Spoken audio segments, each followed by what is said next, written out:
Congress party పెద్దలు ఏమనుకున్నారంటే ప్రజల జ్ఞాపక శక్తి చాలా తక్కువ, 100 రోజుల్లో అరిచేతిలో స్వర్గం చూపెట్టి నోటికొచ్చిన వాగ్దానాలు చేసి తర్వాత మర్చిపోయిన అడిగే వాళ్ళు ఎవరు లేరని చెప్పి ఇవాళ ఇష్టం వచ్చిన వాగ్దానాలు చేసి అడ్డగోలు హామీలు ఇచ్చి గద్దెనెక్కిన తర్వాత తప్పించుకునే ప్రయత్నం చేస్తూ ఉన్నారు.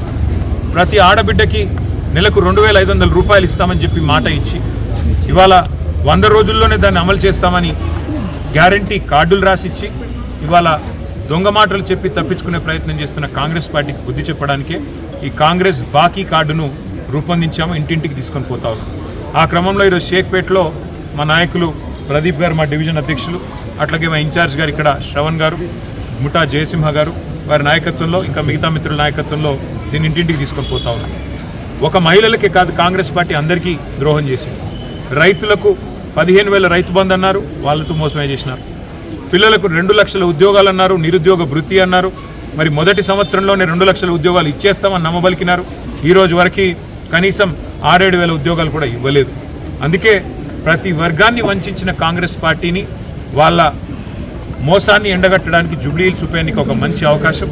అందుకే ఈ బాకీ కార్డును ఇంటింటికి తీసుకొని పోతా ఉన్నాం. తెలుగులో, ఉర్దూలో, హిందీలో, ఇంగ్లీష్లో 4 భాషల్లో ఈ కార్డులని ఇంటింటికి పంపుతాం.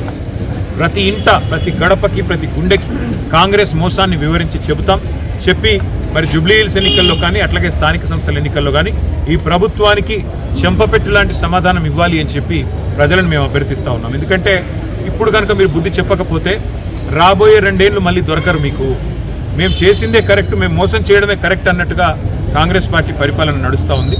కాబట్టి ఈ కాంగ్రెస్ బాకీ కార్డును వాళ్ళే గ్యారంటీ కార్డులు ఇచ్చైతే గారడీ చేసి ఓట్లు సంపాదించారో, ఏ గ్యారంటీ కార్డుల పేరిట గాంధీలు వచ్చి ఓట్లు కొల్లగొట్టారో, మరి ఆ మోసాన్ని తిరిగి ప్రజలకు పరిచయం చేయడానికి, ఆ మోసాన్ని తిరిగి ప్రజలకు గుర్తు చేయడానికే ఈ ఉద్యమాన్ని తీసుకున్నాం.